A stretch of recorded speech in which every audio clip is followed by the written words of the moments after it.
This man had just stopped the car. The gangsters opened the door, firing the machine gun to give him a hail of bullets.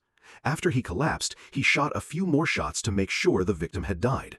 This is American society when organized crime operates powerfully, manipulating politics so the violence is common as rice, because there are also those who are rich thanks to dealing with death. The most famous is the Corleone family from Sicily, located in the middle of a huge business, manipulating politicians and judges in New York, their head, Vito Corleone, called the Godfather. Besides the two elders, Clemenza and Tessio, he has three sons: Sonny, hot-tempered; Fredo, a cowardly playboy; and his youngest son, Michael, a war hero who had not participated in the family's business before. There is also an adopted son and lawyer, Tom. Today is the wedding day of his daughter Connie Corleone to Carlo Rizzi. But the Godfather sat to hear requests on his daughter's happy day, because Sicilian custom meant he could refuse nothing on his daughter's wedding day. So many people took advantage of this golden opportunity to ask him for help, revenge, or support. Taking pictures, the family noted the Godfather's displeasure because Michael was absent. Michael later returned with his girlfriend Kay. He told her about his terrible family and confirmed that he would not follow that path. The spectacular party overflowed with money. The cars parked, the gifts were up to tens of thousands of dollars. The police came but stood outside like puppets, watching wave after wave of people who came just to play the part. Among the guests was a famous singer, Johnny Fontaine, who the Godfather had liberated from his contract with a band leader. He sang, making the girls scream. Johnny's main purpose in coming was to ask the Godfather to help him get a role in a Hollywood movie, to return to the peak of his career. The Godfather was angry at his cowardly attitude and tears. He said that if he worried like that and did not know how to take care of his family, he would never become a real man. So he said he would take care of everything. He will make a proposal Johnny cannot deny. He told Johnny to talk to him later. Then he sent Tom to California to meet the producer, Jack Woltz. Tom went there to give the offer and promised Woltz help with the crew if needed. Woltz refused. After learning the identity of Tom, Woltz softened somewhat, even took him to see his precious horse and invited him home to eat. Yet Woltz still kept his point of view. That night, drunk and angry over Johnny's past actions, like stealing Woltz's starlet, Woltz refused to drink, but then drank anyway. He didn't expect he had touched the wrong person. The next day, he woke up horrified to discover blood. He flipped the blanket and was horrified to find the head of his horse lying there. So Johnny automatically received the role he desired. After Tom returned, the family discussed business. Sollazzo, a Turkish opium trader, asked the Corleone family for financial backing and legal protection in exchange for 30%. Tom realized that this was a major deal because if they stayed out of the drug trade, they would find it difficult to survive in the future. But the Godfather had principles. He immediately refused, saying this was filthy and dangerous work. He sent Luca Brasi to spy on Sollazzo, but when he arrived, he was pinned down and then killed. They also stuffed his bulletproof vest with dead fish and sent it back as a message. Their spy was silenced. One day, when the Godfather went out to buy fruit, he told his driver to wait while he got some oranges. But while buying, there were two strangers watching. Then they pulled out guns and shot him. The Godfather was hit by 5 bullets. Fredo did not have his gun ready, so he could only sit and cry. Fredo was disarmed on the spot and taken away. Sollazzo then persuaded him to agree to the drug deal and released him. Rumors spread the Godfather was dead, but actually not. He was just seriously injured. The brothers met to solve the crisis. If the Godfather died, the Corleone family would lose almost all its power. Other families would side with Sollazzo and destroy them.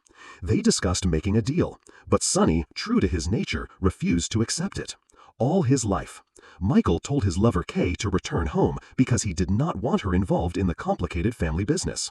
After that, he went to the hospital to visit his father, unwisely without taking bodyguards.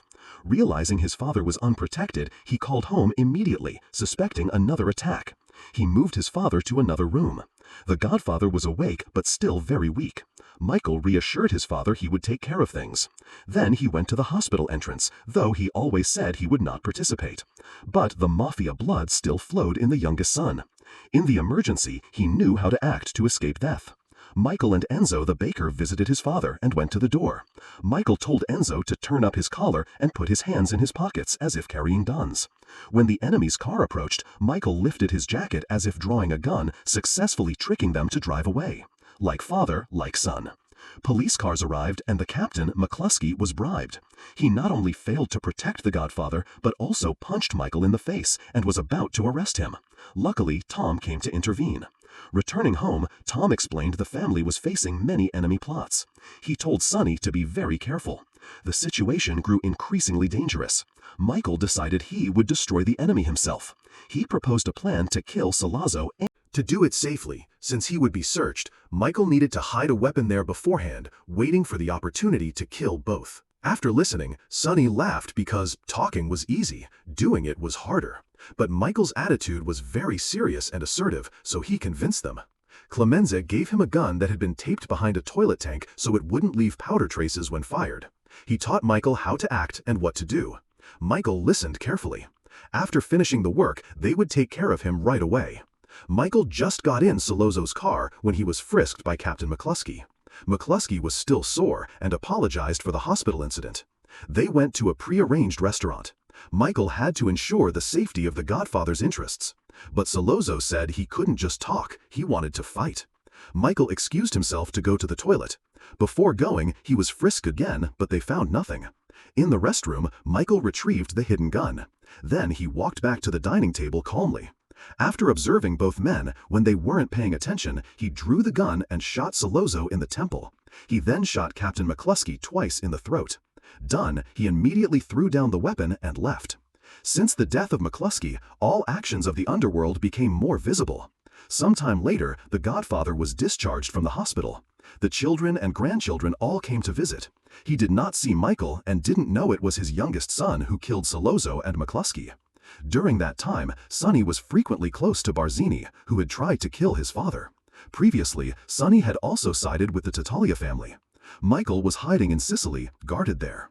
He fell in love with Apollonia, daughter of a local landowner. At first, her father did not agree. But after seeing Michael's sincerity and influence, he gave approval. The two married happily. In America, Kay tried many times to find Michael, but failed, and heard nothing. Meanwhile, Connie's marriage was not as expected. Carlo Rizzi was a rude man with an outside mistress.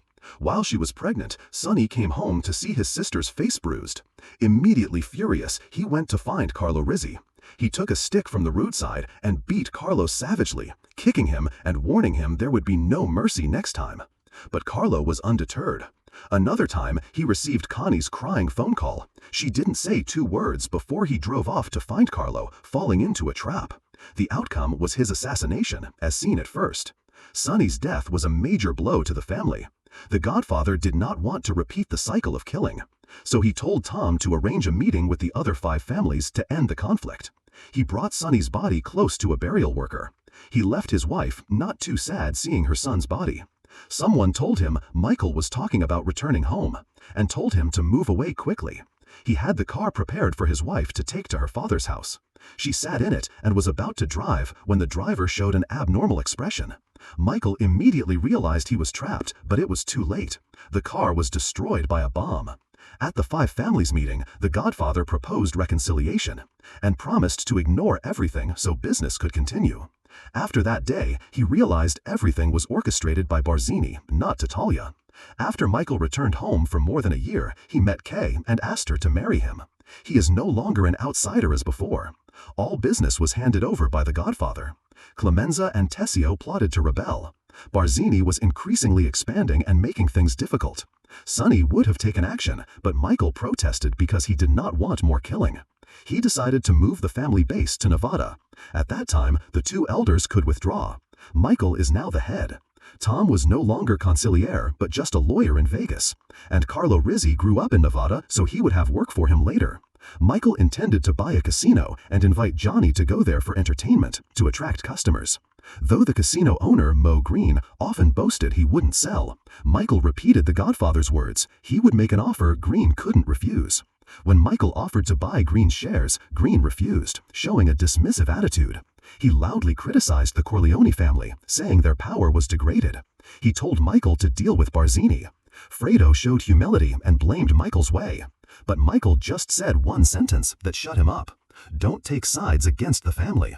When Michael visited his father, Kay told him Connie thanked the Godfather for helping with her second child. The Godfather analyzed Barzini's moves for Michael.